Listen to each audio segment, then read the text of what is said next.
Hello everybody, and today I'll be reviewing the 2014 Audi A3 2-litre diesel.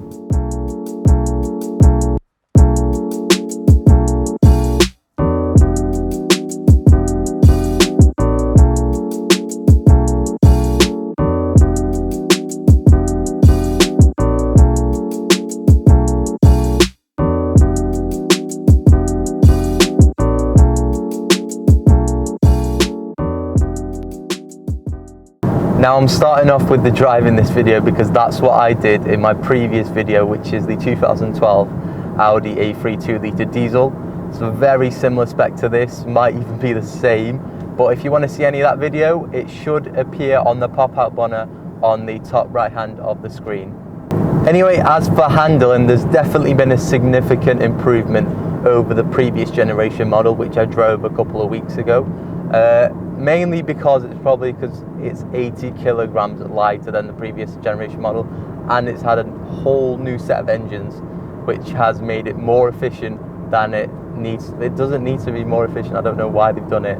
You were getting like 60 mpg on the previous generation model anyway, so you know, it could have just used the same engines and saved that extra bit of money.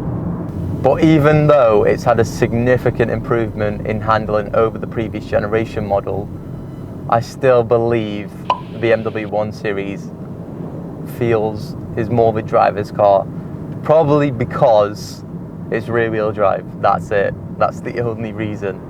Rear-wheel drive always wins.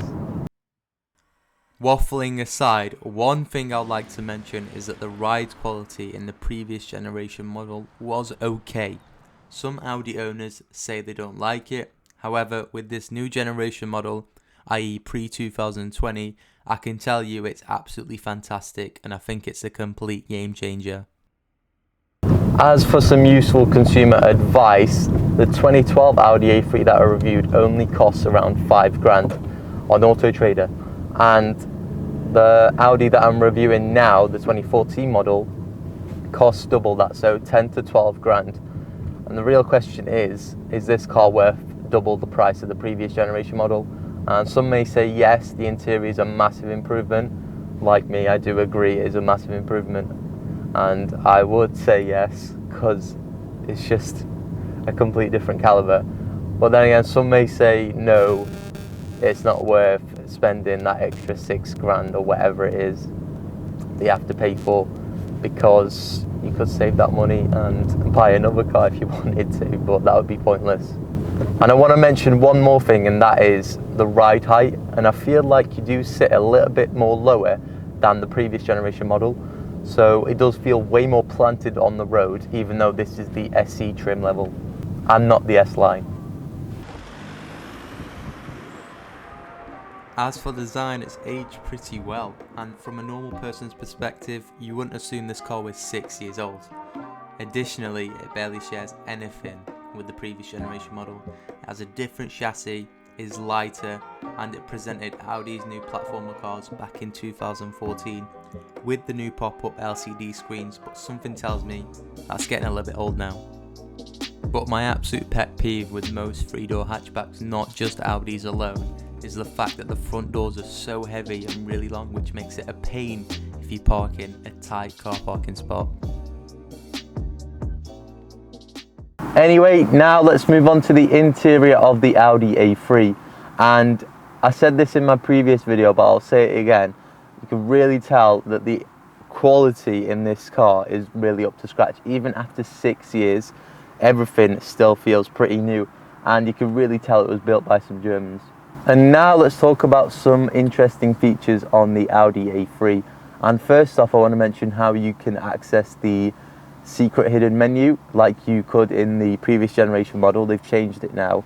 And the way you do that is you have to hold down the back button and the top left key at the same time, and that should bring up the stuff about the software and what software you're running, basically. Onto a feature that I don't like about the Audi A3, and that is the fact you only get one dome light. There's no dome light for your side and the passenger side. The same goes for the back as well. And the fact you don't even get a dome light in the sun visor, which is a huge letdown in such a premium car like this. On to a thing that I like about the Audi A3, and that is the fact, because they've made the main interior very simple and minimalistic, they've had to put the CD player in the glove box, and you'd think it would take up a lot of space, but it doesn't, because I've had a look in there. There's actually quite a lot of space, and you even get a little pen holder. So there's a little strange feature in the Audi A3, and that is the fact you get so many airbag logos in the front interior of the car. I think I counted, and I think I got around 6. There's even one behind the key where no one's going to ever see that, but it's just there anyway. We know your car's safe, Audi. So now let's talk about the rear seats of the Audi A3. And if I bring the front passenger seat forward, as you can see, there is literally barely any room in here. I think if you wanted 3 passengers in the rear seats, that would definitely be a struggle. But you do get some nice cup holders at least. So ladies and gentlemen, thank you for watching this review on the 2014 Audi A3. But first of all, I want to say thank you to Ross, who has lent me his car for me to be able to do a review on it. So I'll leave his handles in the description box below. And if you want to make full sense of this video, please go ahead and watch my 2012 Audi A3 review, as that's a direct comparison to this car. So I'll leave that link of that video in the description box below as well. But that's it from me. Thank you, and I'll see you soon.